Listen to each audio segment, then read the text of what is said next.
اور جبکہ دوسری جانب گارڈن میں واقع بلڈنگ کے کنویں میں سے 3 افراد کی ہلاکت کا معاملہ، واقعے کا مقدمہ مقتول کے چچا لقمان کی مدیت میں بلڈنگ انتظامیہ کے خلاف درج کر لیا گیا ہے۔ اپڈیٹ کر رہے ہیں اپنے ناظرین کو کہ گارڈن میں واقع بلڈنگ کے کنویں میں 3 افراد کی ہلاکت کا معاملہ، واقعے کا مقدمہ مقتول کے چچا لقمان کی مدیت میں بلڈنگ انتظامیہ کے خلاف درج کر لیا گیا۔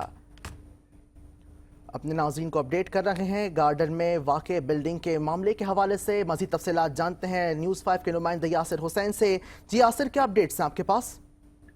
جی بالکل، دیکھیں چند روز پہلے ایک کنویں میں گرنے کا واقعہ پیش آیا تھا جس میں 2 بچے اور 2 شخص جو ہے وہ جاں بحق ہو گئے تھے۔ اس کا مقدمہ جو ہے وہ متعلقہ تھانے میں درج کر دیا گیا ہے۔ مقدمے میں جو ہے قتل بالعصب کی دفعات کو جو ہے شامل کیا گیا ہے۔ مقتول بدر کے چچا جو بلڈنگ انتظامی کی غفلت کی اور لاپرواہی کے بنا پہ جو ہے یہ مقدمہ درج کروایا ہے ان کی مدیت میں، جبکہ خونی کنویں میں بدر، طہا اور پلمبر فرزان انصاری جو ہے وہ جان بچاتے ہوئے جاں بحق ہوئے تھے۔ جی، تفصیلات کے لیے شکریہ یاسر حسین۔